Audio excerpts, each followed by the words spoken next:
Ne commence pas ton année 2025, mais vraiment, refuse d'aller en année 2025 sans regarder cette vidéo et sans pratiquer ce que l'on dit à l'intérieur. Dans cette vidéo, je vais te partager quelles sont les choses que tu dois absolument faire en cette fin d'année avant de commencer ta nouvelle année. La meilleure façon de commencer ton année est décrite dans cette vidéo. Parce que je sais, en fin d'année, tout le monde va encore attendre, on va tout laisser, on va se dire, ouais, nouvelle résolution en 2025. C'est bien beau ça, mais comme je le dis souvent, tu n'as pas besoin de nouvelles résolutions. Déjà, pour finir l'année 2024, il y a des rituels, vraiment, parfois même spirituels, que tu dois faire pour mieux entamer avec la dernière énergie ton année 2025. Mais avant de commencer cette vidéo, tu connais le principe de base. Plus tu sais, plus tu es, et plus tu es, plus tu pourras avoir. Et l'une des meilleures façons de savoir, c'est la lecture. Et donc mon livre, Les mots pour les mots, est disponible sur Amazon et aussi dans quelques pays en Afrique, notamment la Guinée, le Burkina, la Côte d'Ivoire, le Sénégal, dans pas mal de pays. Pour avoir l'exemplaire, c'est très simple. Le lien pour Amazon se trouve dans la description. Si vous êtes en Europe, ainsi de suite. Si vous êtes en Afrique, il y a des numéros dans la description. Vous appelez, vous commandez votre exemplaire. C'est la meilleure façon aussi de commencer votre année 2025. Sans plus tarder, quelles sont les choses que tu dois absolument faire en cette fin d'année avant d'aller en 2025? La première chose que je fais de façon infaillible, les grosses entreprises que j'accompagne le font, on appelle en entreprise les retraites stratégiques. Toi, tu devrais l'appeler faire le bilan de ton année 2024. Ne commence pas 2025 sans prendre le temps de faire une introspection sur toi, faire le bilan sur ta personne. Les entreprises l'appellent retraite stratégique. C'est pour voir qu'est-ce qui a bien marché dans l'année, qu'est-ce qui n'a pas bien marché et ensuite élaborer un budget et un plan pour l'année 2025. Toi, personnellement, tu n'es pas une entreprise, mais tu devrais fonctionner exactement de cette même manière-là. À la fin de chaque année, je prends mon temps, même hier je le faisais, j'analyse, je prends mon temps, je fais le bilan de mon année 2024. Qu'est-ce qui a marché? Qu'est-ce qui a bien marché? De quoi je suis réellement fier? Essayez d'introspecter tout ça, regarder, célébrer même les petites victoires, mais aussi prendre le temps de se dire qu'est-ce qui n'a pas marché? Qu'est-ce que j'aurais pu faire autrement? Vraiment prendre le temps pour soi. Pour faire ça, tu n'as pas besoin d'être dans un bruit extérieur. De préférence, tu prends un espace pour toi, un endroit où tu peux te retrouver dans le silence. Ça peut être dans la nature, il fait froid ici en Europe en ce moment, mais tu peux aller dans la nature, même s'il fait froid, tu peux aller dehors, tu peux te couvrir, tu t'assois dans la forêt, peu importe où tu es, même si tu es dans un endroit bruyant, cherche un espace de silence pour toi, va te poser avec un petit carnet, tu vois, de préférence, un petit carnet comme ça, un stylo, et commence à... Mets tout ce que tu as envie de mettre. Prends d'abord le temps de mettre toutes les choses dont tu es réellement fier. Quels sont les hauts que tu as eu, ainsi de suite, les réussites, les succès que tu as accumulés. Célèbre ça. Prends le temps de célébrer. Donne du sens à ça. Mais ensuite, après ça, vois aussi qu'est-ce qui n'a pas marché. Regarde ça de près, observe. Regarde qu'est-ce que tu aurais pu faire autrement. Mais quand je te dis de faire aussi le bilan de ton année, c'est aussi voir tes relations. Parce qu'on dit qu'on est la moyenne des personnes que l'on fréquente. Et l'homme est le fruit de son environnement. Si tu veux une vie meilleure, et un environnement meilleur pour toi. Dans ce cas-là, c'est de te demander quelles sont les relations qui te tirent vers le haut. Quelles sont les relations qui te tirent vers le bas. Et de prendre la ferme décision de ne pas partir avec ce type de relation-là en 2025. De laisser ça derrière toi. Mais il y a un exercice spécial pour ça que je vais te partager, que je fais à la fin de chaque année. C'est infaillible pour moi. Sauf si je suis malade. Mais parfois, même quand je suis malade, je le fais spirituellement. Tellement c'est assez important. Fais le bilan de ton année. Ne pars pas comme ça, bredouille, sans prendre le temps d'analyser les choses, de faire le point sur les choses, d'analyser tes défaites, mais aussi tes victoires et de prendre le temps de célébrer ces petites victoires-là, de te dire, aujourd'hui, je vais faire une petite fête, je vais inviter les gens chez moi, on va célébrer. Les gens ne savent pas pourquoi tu célèbres, mais toi, tu sais consciemment que tu vas célébrer les petites victoires que tu as eues au cours de l'année. Si tu veux savoir, aujourd'hui, on est vendredi quand je filme cette vidéo. Demain, samedi, on est en décembre, j'ai invité des proches à moi, une dizaine de personnes chez moi, commander à manger, faire à manger de bons plats. Le soir, on va passer du temps à célébrer. Beaucoup ne savent pas pourquoi je célèbre, mais au fond de moi, je sais que je suis en train de célébrer les petites victoires que j'ai eues au long de l'année 2024. Tout n'a pas été positif, mais les belles victoires que j'ai eues, je les célèbre. Ça dit à mon cerveau que je suis reconnaissant et ça me permet ensuite de rebondir pour d'autres années qui vont venir. La deuxième chose que tout le monde devrait faire avant de commencer 2025, et ça c'est vraiment primordial, envoie ça aux gens parce que les gens ne se rendent même pas compte de l'importance de cela, c'est d'avoir de la gratitude. L'être humain est souvent très ingrat. On a souvent tendance tendance à demander plus à la vie. Personnellement, j'ai changé d'approche. Ma plus grande prière, quand je prie Dieu, ma première prière aujourd'hui, c'est merci. Parce que lorsque j'observe ma vie il y a 5 ans, 10 ans en arrière, rien ne promettait que j'ai la vie que j'ai aujourd'hui. Donc bien sûr, il y aura toujours des manques par-ci par-là, mais avant de demander plus à la vie, je commence toujours par dire merci. Parce que je suis reconnaissant de la bonté de Dieu dans ma vie ou de la nature, je ne sais pas comment tu appelles ça. J'aimerais que tu prennes le temps de remercier la vie, Dieu, la nature, je ne sais pas comment tu l'appelles, pour 2024. Parce que d'autres ont commencé cette année avec toi qui ne vont pas finir ou qui n'ont pas fini l'année avec toi. On a perdu des proches, on a perdu des relations, des gens sont partis. Prendre le temps de dire merci à la vie. Le plus important, ce n'est pas combien tu as eu, mais qu'est-ce que tu es devenu à la fin de l'année. C'est ça le plus important. Je le dis, je le répète, c'est plus tu es, après plus tu as. C'est pas plus tu as, plus tu es. Non. Donc, qu'est-ce que tu deviens à la fin de cette année 2024? Quelles sont les leçons que la vie t'a enseignées? Les trahisons, les ruptures, les échecs, les réussites, tout ça combiné fait de toi la meilleure version de toi. C'est comme cette belle citation qui dit que je me plaignais de ne pas avoir de belles chaussures jusqu'au jour où je vois quelqu'un qui n'a pas de pieds. Ça m'a fait reconnaître en fait la valeur du simple fait d'avoir des pieds. Donc remerciez d'abord. Ne demandez jamais plus sans prendre le temps de remercier. Nouvelle résolution 2025, je veux avoir ça, ci, ça, ça. Prenez le temps de remercier. Que vous soyez entrepreneur, que vous soyez salarié, que vous soyez étudiant, peu importe ce que vous faites dans la vie, dites merci. Merci pour les relations, merci pour les opportunités, merci pour les échecs, merci pour les leçons, merci pour tout avant de demander plus à la vie. Troisième leçon ici que j'aimerais partager à qui que ce soit avant de commencer son année 2025. Ça, c'est primordial, c'est ce que je disais. Je vais vous montrer un petit peu en quoi je suis très honnête avec vous par rapport à cela. Ça, c'est mon portefeuille. Je l'ouvre.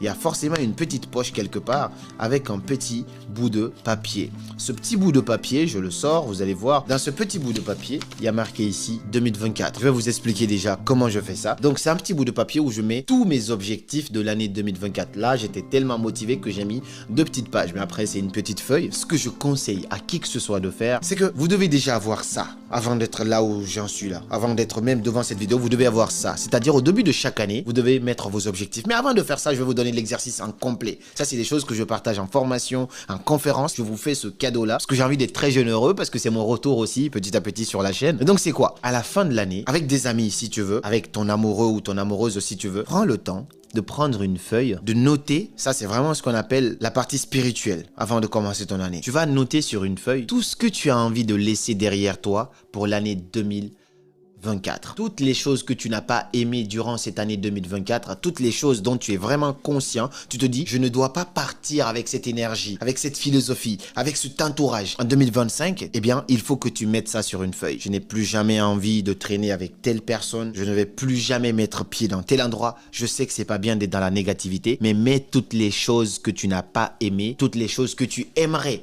laisser derrière toi en 2024. C'est très psychologique et c'est très spirituel. Lorsque tu vas faire ça, tu vas prendre un boîtier. Donc moi, quand je fais ça, c'est souvent avec des proches à moi, soit avec ma partenaire ou soit avec des amis, peu importe. Tu prends un boîtier, vous mettez, chacun prend sa petite feuille là, vous mettez dans le boîtier, de préférence qui n'est pas brûlable, et ensuite vous prenez un briquet, vous mettez le feu là-dessus. Tout le monde observe ça. Vous prenez le temps de regarder cette feuille là en train de brûler. Si tu es seul, fais-le seul. Ne te mets pas cette barrière-là. Mets tout ce que tu as envie de laisser en 2024 sur une feuille et brûle cette feuille-là dans une boîte. Regarde ça brûler. Psychologiquement, ça veut dire que tu es en train d'observer toute cette négativité, cette part de vibration très basse. Tu es en train de laisser ça derrière toi en 2024. Et ensuite, ce que tu vas faire, vous prenez chacun encore une autre feuille et là, tu vas mettre des choses que tu aimerais avoir à la fin de l'année 2025. Donc, quels sont tes objectifs sur l'année 2025? Là, on est dans quelque chose de smart. Ça veut dire c'est mesurable dans le temps. Tu sais que c'est d'ici la fin de l'année 2025 que tu aimerais atteindre ça. Je ne me permets pas de citer,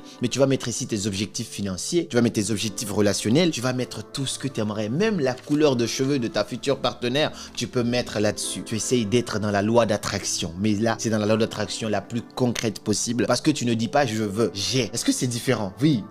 Tu ne dis pas je veux avoir ou j'aimerais avoir, non, j'ai. Je te donne un exemple. Par rapport à mes conférences, par exemple, j'ai dit, j'ai refait la conférence Déclic au Congo et ensuite en Guinée et j'ai mis d'autres choses là-dessus. Ça ne veut pas dire que tu seras parfait. À la fin de l'année, moi, je vais prendre mon temps maintenant de regarder cette feuille, de dire, ok, Ça j'ai fait, je barre. Ça j'ai pas fait, je médite là-dessus. Est-ce que c'est parce que j'ai changé d'objectif en cours de route? Ainsi de suite. Mais tu vas mettre tous tes objectifs de l'année 2025 ici. Si tu veux, tu tournes la page. Tout ce que tu aimerais, tu le prends en termes possession. À la fin, tu vas écrire la date. Donc le 1er janvier, à partir de là, c'était minuit 26. J'étais dans un hôtel, je me rappelle, hôtel Voco à Paris. Donc tu vas mettre minuit 26, l'heure, l'endroit et tu vas mettre ton nom signé. Ça, c'est ton engagement pour l'année 2025. Voilà un exercice très puissant que qui que ce soit devrait faire. Et ça t'engage en fait. Et tu prends cette feuille, tu plies ça comme ça et tu mets dans ton portefeuille. Tu vas faire en sorte que chaque année, en tout cas chaque mois ou chaque 2 mois, tu sors ta feuille, tu regardes un petit peu pour voir où est-ce que tu en es par rapport à tes objectifs. À la fin, il faudra maintenant cocher ce que tu attends parce que tu n'es pas une machine. Personne n'attend les 100%. Personne, c'est des conneries. Tu vas voir un peu comment tu as évolué par rapport à tout ça. Ça, c'était la 3e chose qu'il faut absolument faire d'ici la fin de cette année. Et la dernière, elle est plus puissante. C'est un exercice que j'utilise avec les entreprises que j'accompagne quand je fais des interventions, aussi avec quelques clients à moi, des hauts clients à moi, des clients high level, et n'importe qui peut utiliser ça. Le principe est très simple. Normalement, j'ai besoin d'un tableau, mais on va imaginer, d'accord? On va supposer que ton objectif pour l'année 2025, c'est d'avoir 1 million d'euros ou 2 millions d'euros. Ce que je veux que tu fasses, là on est sur le financier, l'argent c'est important. Si ton but c'est d'avoir 2 millions d'euros d'ici la fin de l'année 2025, là on est encore en 2024, tu vas prendre 2 millions d'euros, tu vas l'écrire en grand. Une fois que tu vas l'écrire en grand, c'est ça la loi de la focalisation qui va combiner la loi de l'attraction. Ça veut dire que tu dois faire en sorte d'être focus à 100% sur ces 2 millions d'euros. Le nom de ton Bluetooth, de ton téléphone, tu vas modifier, tu vas mettre par exemple 2 millions d'euros. Il faut que tu sois tellement focus sur ça, mais c'est pas tout. Lorsque tu vas écrire en haut sur un tableau ou sur une feuille 2 millions, il faut que tu parviennes maintenant en bas à mettre des flèches pour te dire quelles sont les sources de revenus qui vont te mener à ces 2 millions là. Il faut que tu listes toutes tes sources de revenus là-bas. Est-ce que, si tu es dans mon domaine par exemple, est-ce que c'est les conférences? Est-ce que c'est les formations en ligne? Est-ce que c'est les coachings? Est-ce que c'est les livres? Peu importe, tu vas mettre là-bas tes sources de revenus qui vont te mener là. Ensuite, il faut que tu évalues la capacité que tu peux générer dans chaque source de revenus pour pouvoir ensuite, la somme de tout ça, te mener à tes 2 millions d'euros. Est-ce que tu vois un peu l'exercice? C'est très simple. J'ai mis 2 millions. Je vais mettre par exemple, pour avoir 2 millions, il faut que je synthétise ça. C'est pas si compliqué. Si j'ai un produit que je vends à 200 euros et que je vends ça à 10 000 personnes, ce qui me fait exactement 2 millions d'euros. Je peux encore être beaucoup plus bas. Si j'ai un produit que je vends à 400 et que je vends ça à 5 000 personnes, ce qui me fait 2 millions d'euros. Donc, des divisions comme ça et un objectif précis pour aller vers ce plan-là, voilà comment tu peux atteindre des grandes choses d'ici la fin de ton année. Toute entreprise devrait faire la même chose. Vous fixez votre bilan, ensuite vous vous dites, voici l'objectif de 2025. Comment on fait pour aller chercher ça? Il faut aller chercher tel nombre de clients avec tel nombre de prix et là, on est sûr et certain qu'on va aller. Et puis à la fin de ça, directement, vous prenez les nouvelles décisions, pas les nouvelles résolutions. Résolution, on est dans les souhaits. Décision. Parce qu'il faut être discipliné pour atteindre un certain objectif. Tu ne peux pas être dans les mêmes habitudes et avoir des résultats différents. Non, il faut prendre de nouvelles décisions de façon ferme et ces nouvelles décisions-là vont te pousser à aller vers tes nouveaux objectifs et à avoir de nouveaux résultats. Parce que si tu veux avoir ce que tu n'as jamais eu, il faudra commencer à faire ce que tu n'as jamais fait. Moi, je suis en train de changer beaucoup de choses dans mon business de façon radicale. Je vais vous présenter ici des choses en janvier 2025. On est en train de travailler là-dessus. Je ne l'étale pas encore, mais c'est phénoménal ce qu'on est en train de faire parce que si on veut avoir ce qu'on n'a jamais eu, on est obligé de faire ce qu'on n'a jamais fait. Voici un exercice très puissant que qui que ce soit devrait appliquer avant de commencer son année 2025. Cette vidéo, elle est offerte, c'est gratuit, c'est cadeau. La valeur qu'il y a là-dedans pourrait être donnée en formation où les gens pourront payer des 500, des 1000 euros pour participer. Vous l'avez gratuitement. Pour cela,